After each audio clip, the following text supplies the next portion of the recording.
Hey everyone, and welcome back to another episode of Deep Dive with Jamie Stein. Oh, all right. Scamanda rages on, and the people have spoken. I heard from a number of you wanting me to flip the script and drop into West Wilson towards Amanda and get some possible intuitive information from his side of the street. So, having said that, I'm just going to drop in to West Wilson towards Amanda. I want to say, I'm always a little hesitant to drop into West. Some people I'm just more hesitant to drop into than others. He just feels really complicated to me. I mean, even as I'm saying this, I'm already feeling feelings. I think there is so much going on inside this guy, so many different warring voices and feelings and aspects of his identity. So I think there's just part of me that just kind of wants to stay away. Look, some people are just, it's just more work than others. And, in the place where I always feel like everything that happens in an episode about a particular Bravo celebrity or TV personality in some way represents the field, the energetic field and psyche of that person. I have to imagine this is already information about West, that he's a guy who has some relationship to a feeling of overwhelm, and that it's perhaps even exhausting to be him. All right. So having said that, the reading has begun. I'm going to formally drop in. And just as always, I'm just going to say, playful exploration based on edited TV shows. He's obviously not here. I do not know him personally. And as always, these are just a couple threads, you guys, if I'm right about what's coming through. And the truth is always multifaceted, multidimensional. There's always more to be revealed. So we're just kind of dropping in for a moment and just seeing what initial threads happen to come through me today. And then as always, we're just using that to reflect for ourselves, how this might relate to us, where this takes us inside of ourselves. What is the archetypal mirror that West Wilson is embodying for us, whether he's consciously aware of it or not?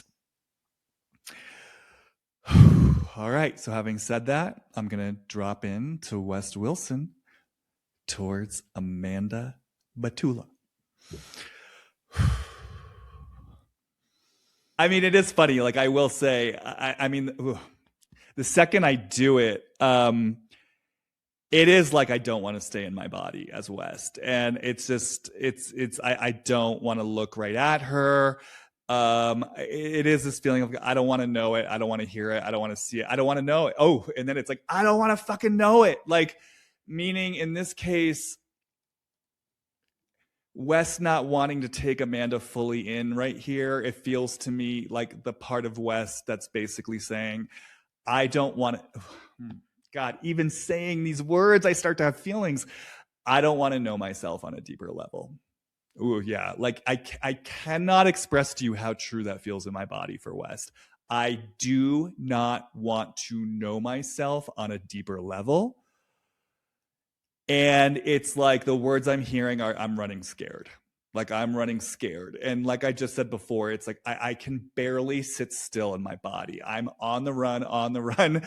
Catch me if you can, is what I'm hearing. It reminds me of that Leonardo DiCaprio movie where and I think it's interesting that this movie is coming up. He's like a con artist, a chameleon. He sort of shape shifts between different identities. Catch me if you can. That's sort of what I'm feeling from West here. It's like, catch me if you fucking can. And by the way, you're never going to be able to catch me. I'm on the run. I'm on the loose. I'm on the move. I will do anything but know myself on a deeper level. And I want to say it feels scared. Like he feels scared to know himself on a deeper level. Yeah, it's just like every time I start to sit with it again, I feel like like one of those jumping beans. Like I can't sit still, won't sit still, can't sit still. Like it feels, I almost want to say like life or death frightening to sit still. And then if I hang out with it a little bit longer, there's also a ton of rage here. Like the rage, the way I'm feeling the rage is in the protest. Like I won't fucking sit still. I won't fucking, like take Amanda in on a deeper level, AKA I won't let myself get in deeper connection with myself. I don't want to know more about myself. I won't do it. And then what I'm really hearing is I won't give you the opportunity to use this against me. So that's interesting. So it feels like as West, just in terms of big picture from the outset, some experience of feeling like aspects of myself, of my feelings, of my identity were used against me somehow, used as ammunition against me somehow, like early in life, twisted and turned and used against me. And I'm not setting myself up for that again. I'm furious about it. And yeah, like now it's like catch me if you can. Not setting myself up for that again. Not setting myself up for that again. I'm on the run, I'm on the loose, and I'm just going to shift identities and use people and just stay on the run as much as I can. I'd be so curious to know him on a personal level, like if he has kind of a manic energy to him, if he's someone where it's hard to sit still, if it's hard for him to be still with himself, if he's got kind of a relationship to addict energy. Because the other thing that I'm feeling through all of this as I talk it through is just a tremendous amount of sadness too. I mean, it just feels like there's so much grief here. So much grief here. Again, I like the only way I can explain this, it's like when I feel the rage and I feel the fear and I feel the grief and I feel the absolute refusal to sit still and know myself on a deeper level, it just feels like a cyclone inside me. Like a fucking cyclone. Yeah, a restless fucking cyclone that will never sit still and is terrified to sit still and refuses to sit still. So before I just kind of get back in a relationship with Amanda, what I just want to say big picture is, big picture, this is a guy who is deeply afraid to know himself on a deeper level, and I think really unconscious about his motives, unconscious about what he's doing. It just feels like I'm here, I'm there. No, I'm here, I'm there. It's like, it reminds me of those people a little bit who have like, those guys who will like have a double life. Like a guy will have 2 families and 2 wives and 2 sets of kids. And it's like this secret double life. And it's almost kind of just like this compulsion for these different fragments of identity. I'm not saying it's that extreme with Wes, but it just feels so unconscious to me. Like this guy doesn't understand what he's doing. He's just on the run, and just doing everything to avoid himself and to get his needs met somehow. Okay, so having said all that, let me drop back into Wes towards Amanda. I'm just going to coax him. I'm going to coax the cyclone to settle down a little and to look at Amanda. It's guys, I really have to tell you, it's crazy how much fear there is to drop into this. And the fear is in my heart. It's like my heart is fucking quivering. I guess if I'm going to show up to this one step at a time and not rush through it, there is this part of me that just feels like, given the level of fear, that I really do have to slow this down for a second and not bypass the fear. Yeah, again, it's just when I slow down to look at Amanda and take her in, and then I feel the depth of this fear in my heart. It is just this voice of rage that is screaming, I won't do it. I won't do it. I won't fucking do it. You can't make me. This is survival.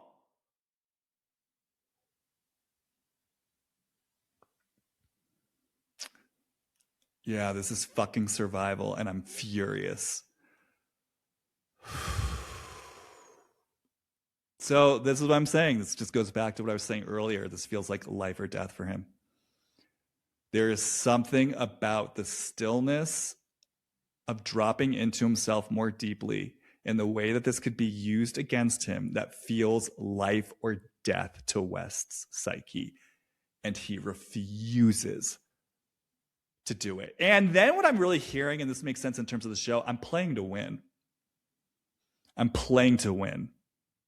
So that feels really important because there is this really competitive aspect to him. Okay. So you see that play out in his relationship with Jesse, and then you saw them kind of using Sierra as a pawn in their competition. And then what I'm already hearing is there's an aspect of competition even with Amanda, like in the sense of like winning out over Kyle.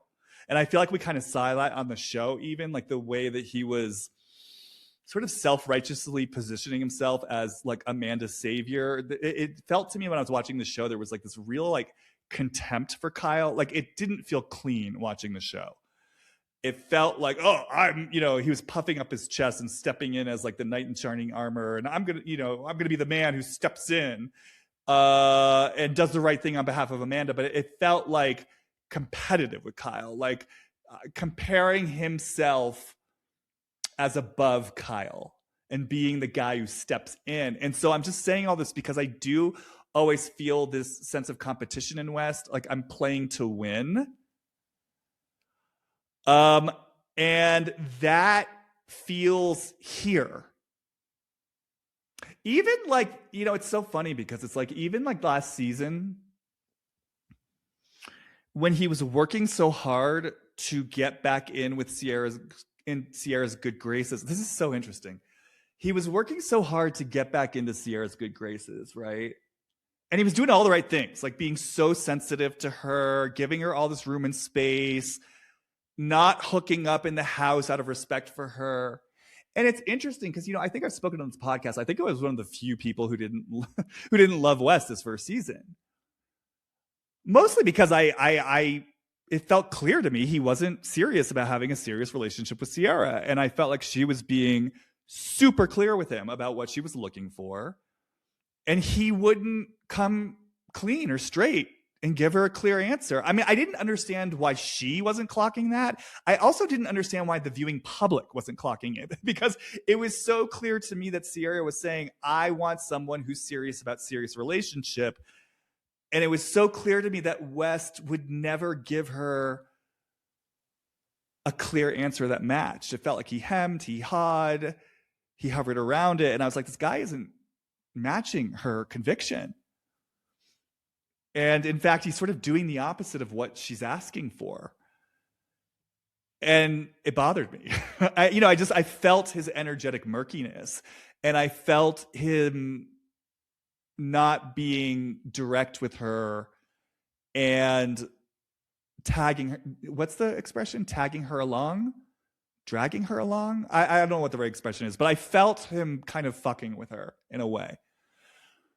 And then I was so triggered because I didn't understand why everyone else wasn't seeing this, and everyone was putting him on this pedestal. And I was like, what is up with this? Like, what is up with this guy? Like, he is not what everyone thinks he is. But I say all this because then last season, he was so vilified by everyone, and he was so demonized by everyone. And then I watched him. One, he seemed so rattled by it. He seemed so scared. That's how he felt to me last season, like so scared to do or say the wrong thing or make the wrong move. Now, I'm saying that for a reason. I'm going to come back to that in a moment. So he seemed so rattled by what had happened in the way in which he got kind of called out for the games that he played. And then he was being so extra careful to do the exact right thing in terms of Sierra. And in spite of myself, I started feeling a little bit bad for him last season. I was like, it's not his fault the world put him on a pedestal and then got mad at him when he, didn't live up to the expectations that they set for him. And now everyone's like demonizing him. And I just kind of felt like what felt to me like a bit of almost like a trauma response to what was going on But then this season, I've been so confused because he's obviously felt a little safer and a little more secure, and Sierra's been welcoming him back in. And then he started playing this weird game, like I mentioned, with Jesse for Sierra's affections and trying to win Sierra back over.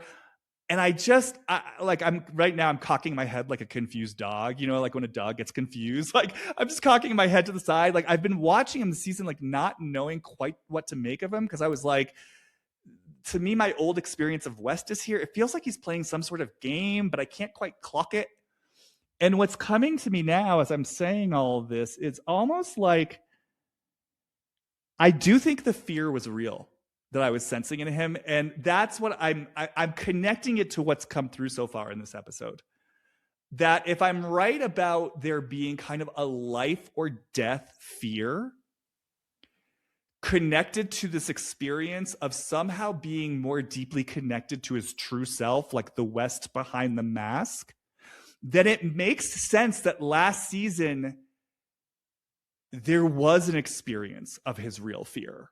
That like the fear I was feeling was an aspect of West's true core life or death fear. And that was part of kind of what was touching me a little bit, like feeling that deeper vulnerability. I mean, I think we were just getting the surface of it. Again, I think it was getting manufactured through his survival strategy, which I'm going to get to in a second. But I think the fear was real. I think the trauma was real. Like I said, he seemed rattled to me last season. So I think we were getting aspects of the real fear in him. But I think now what I'm sensing, like when I think this season about how he's been trying to get back in good with Sierra, it's almost like his competition has been playing a long game. Like I almost feel like what we were watching last season and this season wasn't even so much that he cared about actually doing right by Sierra. It's almost like, again, I'm just hearing the words, I wanted to win. I wanted to win. Like the mask got pulled off. I got demonized by the world. Paige, at the reunion is standing in for whatever woman or person kind of like chewed me out, used my true self against me. I want to win. I want to come back up and conquer. I want to rise from the ashes. I want the last word. I want the last laugh. I'm going to get back in good with Sierra. I'm going to get back in good with the viewers. I'm going to do all the right things. I am coming back from this and I am going to fucking win. That's what it feels like to me. It's all going to be hidden behind the nice guy mask, the emotionally intelligent, sensitive nice guy mask. No one's going to know that's the long game I'm playing. But I'm going to win. That's what I feel from Wes. It's like I get a secret satisfaction out of coming back from this. I got knocked down. Guess what? I'm coming the fuck back up. The fear in the competition. Playing to win. Being on the move, catch me if you can. This is how he outruns the fear. And it's also a vehicle for the rage. That rage, that core rage that he's never been allowed to express, the fury over whatever early experience this was of his identity being turned against him. Yeah, I'll be whatever the fuck you want me to be, but guess what? I'm going to win. That's what it feels like to me. I'll play whatever part you want me to play. You're going to reject my true self. You're going to reject my core self. All right, I'll be the nice guy. I'll be the good son. I'll be the good boy, the good student, the good friend. I'll do it. But guess what? I'm going to play to win. And I'm going to get what I want. That's my fuck you. That's my anger. Catch me if you fucking can. Woo! Ooh, now this kind of feels good. I don't know. It feels like something's clearing just by naming all this. So yeah. This is what I'm saying. He's complex. He's a competitive guy who's out to win, whose primary vehicle is playing the part of the nice guy. Whoever that is in the moment, whoever you want me to fucking be, I'll be him, but I'm winning. This is how I outrun the fear. And this is also a vehicle for my rage. I'll fuck you over before you can fuck me over. I'm playing to win, and no one's gonna fucking know. It's the secret world he has. The secret world feels fun. I mean, his relationship to secrecy. I mean, there's something. I mean, look, this is why we like him, right? He's a fun guy. You know, he's fun at parties. He has great costumes. He's funny. Like, he's fun. There's something fun about Wes. He's got this fun secret world. But right now it's being used for the forces of bad rather than the forces of good. Okay, this was kind of cool. Okay, I feel ready now to drop in on a deeper level, west towards Amanda. All right, Wes Wilson towards Amanda. I mean, I want to say, so there's a couple things coming to me. So first of all, I just want to say, I mean, she turns me on. Like, I'm so fucking turned on. Like, and this is sort of playing out on multiple levels, and it's actually interesting because it's sort of energetically similar to what I explored with Amanda towards West. So when I'm seeing Amanda as West, I'm seeing her actually as like a silhouette, and I'm seeing the outline of her body, and it's like curvaceous, you know, hourglass figure, seeing her round breasts, her round hips, her hair, and just seeing her as, yeah, this super sexy kind of dark feminine goddess. Again, she's silhouetted. So I just, let me, yeah. Woo! It's like, it's alive. I said this in the Amanda thing. I feel like they're having really hot sex. I'm sorry if that grosses people out, but I feel like they are super attracted to each other. So yes, super turned on as West. And when I say like the silhouette in the darkness, yeah, temptation, forbidden fruit. There is an aspect of I want what I can't have. Oh yeah, that feels, oh boy. That feels very exciting to me as West. And what's sort of coming to me is again, if I'm kind of right about the energetic imprint of Wes learning early on, somehow I'm not allowed to be myself, my true self. My aspects of my true self are going to be turned against me. So I have to be the good boy, the good son, the good student, the good friend. It's sort of like wanting what I can't have and breaking the rules gets me so fucking hard. It's just, it turns me on. I get such a fucking thrill off of it. And again, it does feel like a fuck you, you know, to the world, to the powers that be. I love being naughty. I love breaking the rules. I love getting what I can't have. It turns me on so much more than like a clean, clear attraction. I'm almost kind of feeling like a clean, clear attraction is boring. It's just boring. It's just goody two shoes. It's self-betrayal. So I love that I can't have her, and yet I am getting her. And yeah, Kyle is here as West. I mean, Kyle just feels like a doofus. You know, he just feels like a square, like a normie, an oblivious normie. Like, I'm so much more like, is it powerful? I'm so much more powerful than Kyle. Yeah, he's just like, he's the cuck. He's the cuck. And I'm the bull. And you didn't see me fucking coming. Again, there's something that I think that Wes loves about You Never Saw Me Coming. No pun intended.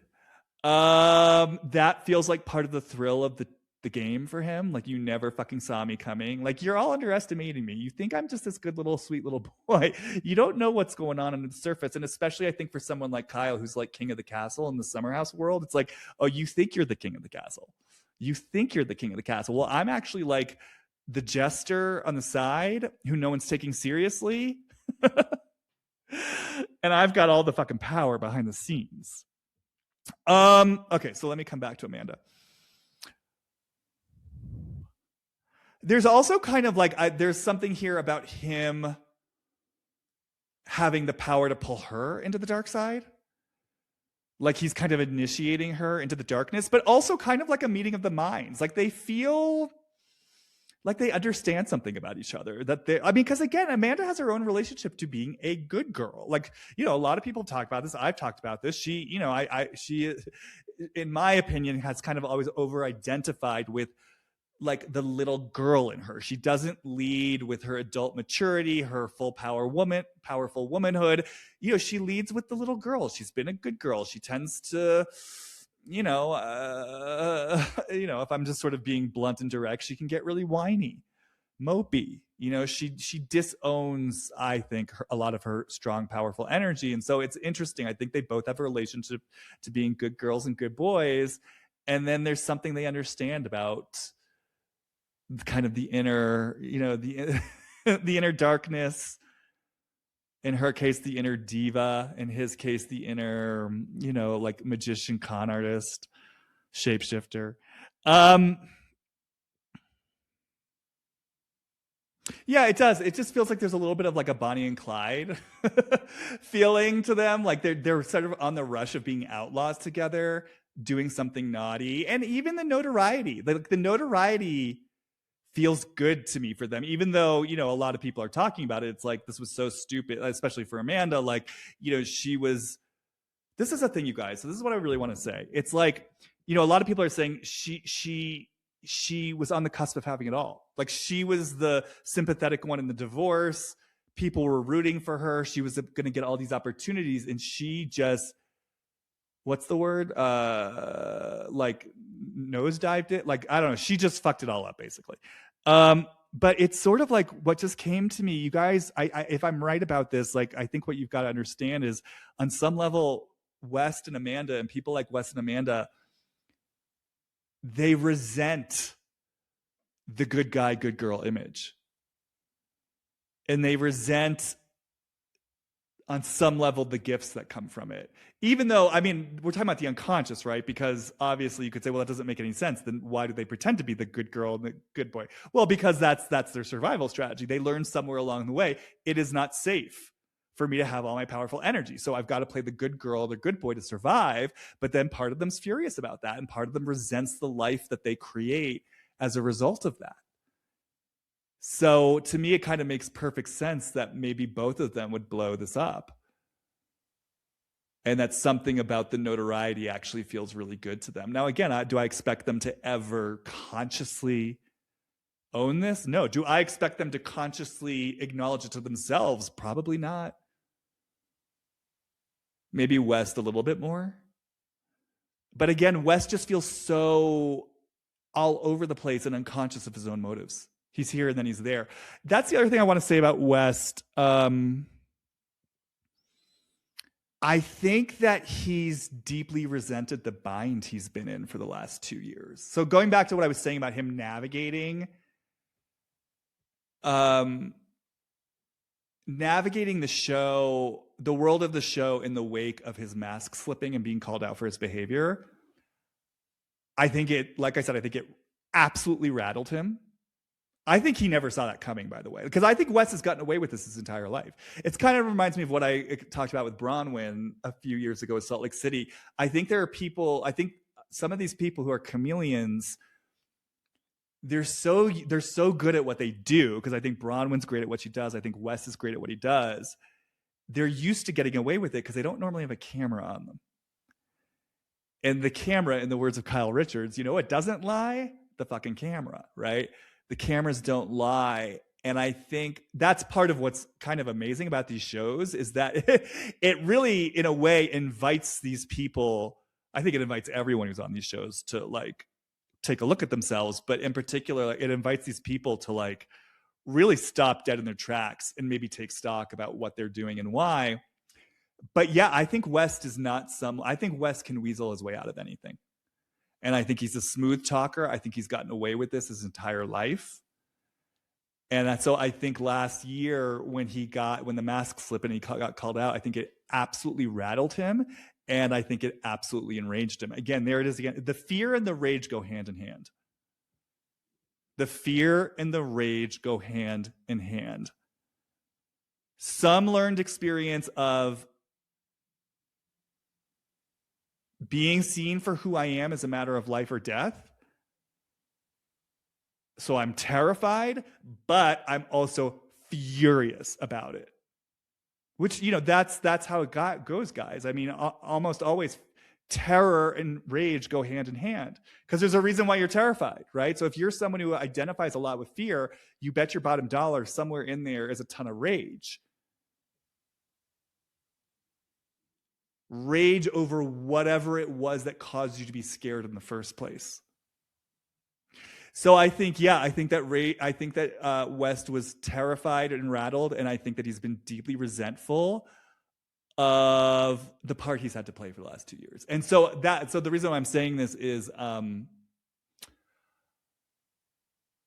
that kind of feels here too. Like this just feels like a fuck you to everyone involved. Like a fuck you to Kyle, a fuck you to Sierra, a fuck you in some ways to Jesse. Like, because I think there's always a weird competition between them about like something about like who has the spotlight, who's relevant, who's fan favorites, who gets the girl. Again, it's just it is this voice. It's like, oh, you all thought I was just this like dumb little pushover who was like begging for scraps and doing what he was told. Look what the fuck I can do. And again, I think because there's such a lack of consciousness about what he's doing, or even like he feels just so impulsive to me. Again, it's like he's just going to show up to what's here in front of him. So it's like, I don't know. He just feels like, again, that catch me if you can con artist who it's like all he's looking at is the next score. It's like, I don't know that he really thinks through the long game of like, well, wait a second, this might blow things up to an irreparable place that like jeopardizes my spot on the show. You know what I mean? Like, I don't know that he thinks these things through. I think he's about immediate gratification. I feel like there's like a metaphorical character here. It's like the villain who's been like doing something in secret, but it's like they just finally want the world to know this is how fucking powerful I am. This is what I've been doing the whole time. You thought I was one thing, but actually I'm another. Ha ha ha ha. Again, I just hear the words forbidden fruit, temptation. I'm smiling as I say it. Like I said, she's the forbidden fruit. I want what I can't have. I like breaking the rules. I like being naughty. I'm sick of playing second fiddle to Summer House. I want to be bad. Amanda wanted to make a mistake. Wes wanted to be bad. I win. All right, you guys. Honestly, I'm sure there's more here, but hopefully this satisfied your appetite for more Scamanda content. And I think just as far as sort of looking at this in terms of like a deeper narrative that's sort of emerging, I think the main theme here is kind of like the drama that occurs when a bull is masquerading as a cuck. Because that's what's interesting, right? In West's mind, Kyle's the cuck. Like, that's what's so interesting about the two of them. They're like inversions of each other, right? It's like Kyle is the alpha in Summer House externally. West has been playing the cuck externally. But underneath it, West has been the secret bull, turning Kyle into a secret cuck. And whereas Kyle Kyle has his own relationship to rage and darkness, but there's also something just so... There's such like a brightness to him as well. Like there's such a like, I don't know quite what the language is, but there's such like a bright quality to his love.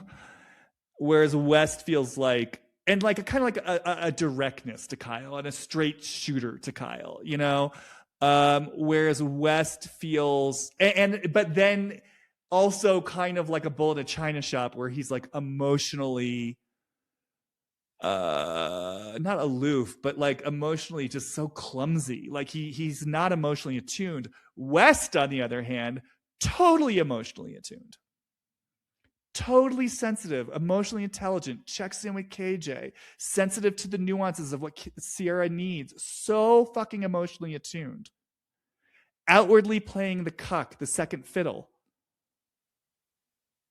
but secretly so much happening underneath the surface.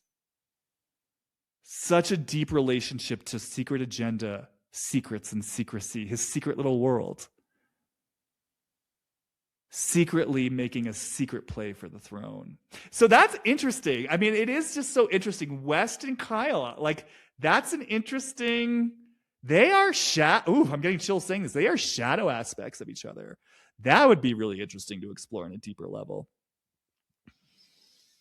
God, do I have any listeners who are like experts in like royal archetype? I don't know. I'm just suddenly seeing the summer house as like an allegory for the court, the royal court, and I'm just so curious, or like a chessboard. I'm so curious about the role each one would play.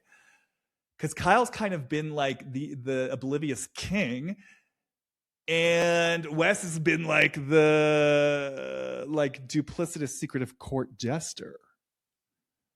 And Amanda, I don't know. This is for another episode. All right, you guys. Thanks for bearing with me. More to come. You know, hopefully I'll have a chance to explore more Scamanda. There's so much here. I would really love to get into whatever was going on between Jesse and West earlier in the season in relationship to Sierra, because that whole thing was so fucking weird. So much reality TV content to be exploring. So, you know, as always, let me know what you want to hear about. Let me know if you want to hear more of this. As always, follow me on Instagram, Jamie Stein, JamiesTein. And if you're curious about my work, head on over to HollywoodReadings.com and send me an email. And until then, I will see you on the flip side. Bye.